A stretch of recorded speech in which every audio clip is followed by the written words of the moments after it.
see disease. We've seen this with the cancers and multiple sclerosis and a number of things. It will tend to vary more by actual ultraviolet irradiance than it does by latitude because of things that we've discussed, Bill Grant's work and Edward Gorham and others, where ozone or air pollution can decrease the transmission of that very small part of the spectrum that creates vitamin D in the skin. So it should vary more by irradiance than by straight latitude. It varies by season, and the reason for that is because the seasons, there's a different amount of sunlight available, and it very often will vary by race, BMI, or physical activity. Well, let's step through some of those and see what kind of information we have. As far as a variance by latitude, this is the rate in Rochester, New York versus San Diego. It's 10 times as high. Type 1 diabetes is 10 times as high in Rochester, New York as it is in San Diego, and as you know, those are at very different latitudes. Now, when they started the study in 1988, yes? Could that be right? Go back to the slide before. Can that be per 100,000? That means there's hardly any cases, and I know it's about 1 in 500 type 1 diabetes. Is the rate there? What am I missing here? Well, that is the rate per 100,000 children, so it's... So it'd be like 20 would be 2 per 50,000, 1 out of 25,000? Yeah, per year. But the increase, wait. No, this is the annual rate in these two cities per 100,000 children. In this country, it's 1 in 500. Is what? 1 in 500. Well, there's a great variation of the rate, so I'm not sure what it is for the total U.S., but somewhere in between here possibly. But new cases per year. All right, good. Well, you're thinking of prevalence maybe? Or you're thinking of prevalence. That's like 1.5 million children in the U.S. versus 15,000 new cases a year. Okay, good. All right, now when they started the Eurodiab study, they were really on the trail of a virus as the cause. So they present this in the paper. These are the countries that are in that very large study that we were talking about that was begun in 1988. And what they did here was, and they discussed this in the paper, they had the choice of either presenting in the paper the countries by latitude or by temperature. And they chose temperature because they felt that that might be an important factor in terms of transmission of a virus. And that was an interesting idea. But I decided to put this one here because if you look at it, you'll notice Finland, Prince Edward Island, Sweden, Norway, that's a high area, I think that's Rochester, New York, versus Cuba and Israel and the typical areas that we see. So temperature and latitude are highly related. But we think that probably what you're looking at here is more a relationship by latitude. And one of the reasons that we think that, this is a study done by Sharif Moore and our group here in San Diego. This is an analysis of the incidence of diabetes with some new data that just recently became available for 51 countries. And this is, I think it was Sutter Garland that mentioned that this is what we call the vitamin D smile. And it's a bit of an unusual presentation, but the reason why we chose this presentation, this is the equator, and this is as you go north of the equator, and this is latitude as you go south of the equator. Because the Earth is round, you get this effect on both sides. So what this kind of display does is it shows you that the effect is occurring both on north of the equator and south of the equator as you get further away from it. And if it is related to latitude, the particular disease that you're looking at, you will see this kind of a pattern that emerges. Typically, most of the time these things are just presented as a straight line, but that's one reason why we do it this way. Now these authors then took the same data and they adjusted it for cloud cover. And the reason why they did that is clouds are very effective at blocking the ultraviolet part of the spectrum. And this, when you adjust this latitude for cloud cover, you get a much tighter correlation than is even presented here. So we've got a pretty good, clear indication that this disease varies by latitude.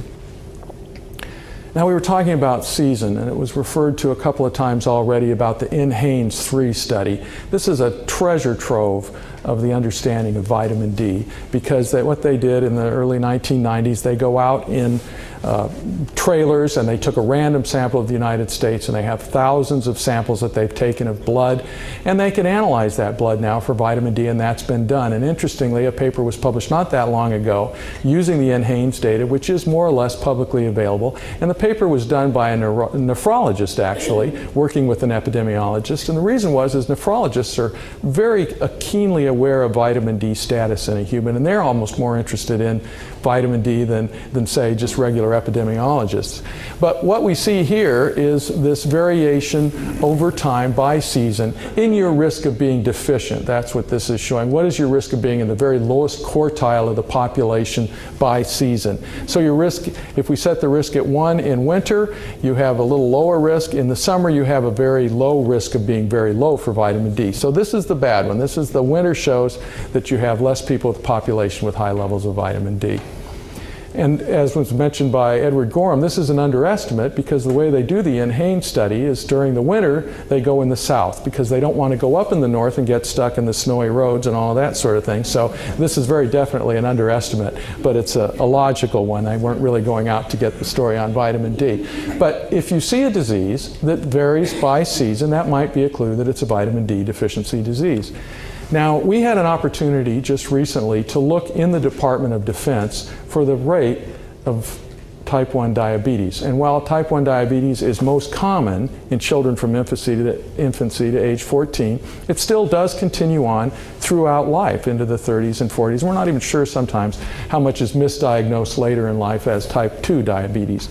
But we looked in the Department of Defense, and it's a wonderful laboratory for studying this, because before you're allowed into the Department of Defense, you have to have a test. And if you have an abnormal glucose test, you're not allowed in. So we start with a population that we know is disease-free, at least as much as we can verify on one test, disease-free from the incidence or from having type 1 diabetes when you enter the service.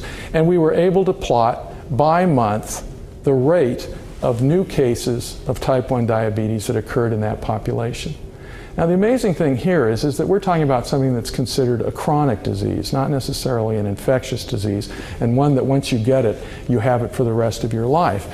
But interestingly enough, and what we did was we highlighted on this graph, the highlighted months are July. And what you can notice here is that there's a very definite pattern. This is number of new cases in a fairly stable population. These kids are between 18 and 35. A seasonality pattern where it's much more common to have a new case diagnosed in the winter than it is in the summer in the Department of Defense. Now, I can tell you another thing about that particular slide, but we'll go back to that. But let's take a look now at race. So many diseases vary by race, and this is again NHANES data on the risk of being in the lowest quartile in the United States population if you are white or black or Hispanic or other. If you're black, you have 10 times the risk of being vitamin D deficient as another individual. And the reason for that, and some of this has been studied in great detail by Dr. Chin and Dr. Hollick's group, if dark skin exposed to the same amount of ultraviolet radiation is very slow to make vitamin D. And I couldn't go into the details as well as Dr. Hollick, but it has something to do with how far the ultraviolet can get through the skin to convert to vitamin D, to pre-vitamin D. So you have a very high risk of being vitamin D deficient and in the lowest quartile if you're black.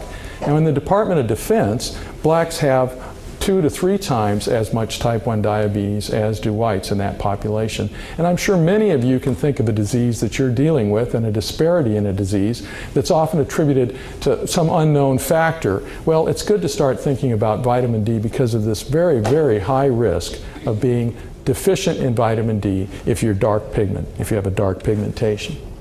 Now this is another one. This is less relevant to this particular disease. This happens to be body mass index. That's how much you weigh compared to how tall you are. And what this shows, and this was mentioned earlier again today as well, those with the highest, those who weigh the most for their height, have the highest risk of being in the low vitamin D category, in the low vitamin D quartile. So if you're looking at a disease, and this particular data is cross-sectional, so we don't know necessarily if this is a cause or effect relationship, but it's definitely a relationship. So if you're looking at a person with any of these characteristics, they're more likely to be vitamin D deficient. And lastly, this is the risk of being vitamin D deficient if you have low exercise versus more physical activity.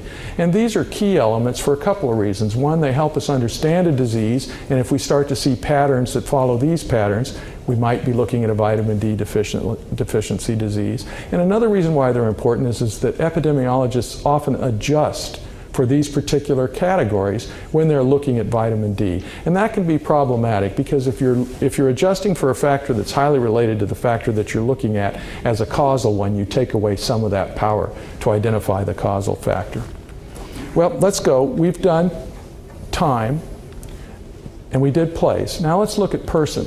Now we're going to go back again to Europe where the best studies are done on this. Now this was a study that was published and it's a meta-analysis of pooling together information from registries in these 15 different countries. And when they pool that information for exposure to vitamin D supplementation, just a very broad category, in childhood, this is what they found. The overall, Bulgaria here stands way out. There was very few cases. That was really a very much an outlier. Those are error bars. So if you go over the one, you're not statistically significant. But when you pool all of these areas, what you find out is that the odds ratio is 0.67 and it's statistically significant. So that's a 33% reduction, a 1/3 reduction in this particular set of countries if at any point in childhood you were exposed to vitamin D supplements. And that's a pretty powerful effect. You know, if you can reduce something 33%, that's pretty good. And it wasn't a real strong study. I think it was a case control study, but it's very indicative of starting to look at individuals. Well, it turns out there's really only one study that looks specifically at serum levels of type 1 diabetes at the time of diagnosis. And that was a study that was done in Norway. So the question is there a difference in vitamin D levels, serum 25-hydroxyvitamin D, at the time of diagnosis if you have type 1 diabetes?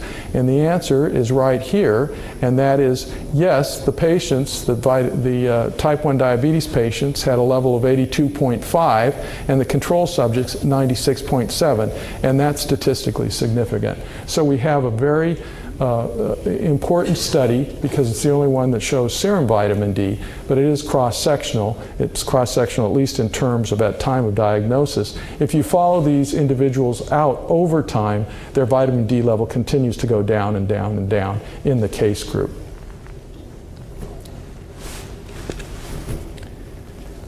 Well, moving on into Norway, one of the other good aspects of the European study that involved multiple centers was that there have really been very important sub-studies that have been done in some of those major countries. And we'll be going back to Finland in a minute. But Norway and Sweden are the two locations that have done the most epidemiology on this particular disease. So in Norway, they decided to look, this is a case control study, look back and ask mothers, did you take any cod liver oil when you were expecting your child? And then later on they asked, did you give any cod liver oil to the children? So this was the answer to that. If one is set as no cod liver oil, if the mother took cod liver oil 1 to 4 times a week, her relative risk was 0.89, but it's not statistically significant in this case. And if she took cod liver oil more than 5 times a week, it went down to 0.67, and it's a borderline significant. So it's not quite significant, but it is in the right direction, and it's of the mother taking cod liver oil. And there's several things we know about that. We know cod liver oil might not be the best source of vitamin D because it has a lot of other substances in it, vitamin A and so forth, that make it maybe less available. And it was the mother, not the child. So the next question they asked is, well, did you give your child supplementation with cod liver oil? And this is what they found. Well, if the mother gave no cod liver oil to the child, and we set that relative risk at 1, that odds ratio, for 1 to 4 times a week, the odds ratio drops down to 0.7. That's very close to that 0.67 we saw for those other 16 countries for available, or that was 7 countries for availability or exposure to vitamin D supplements. And here we go, more than 5 times a week.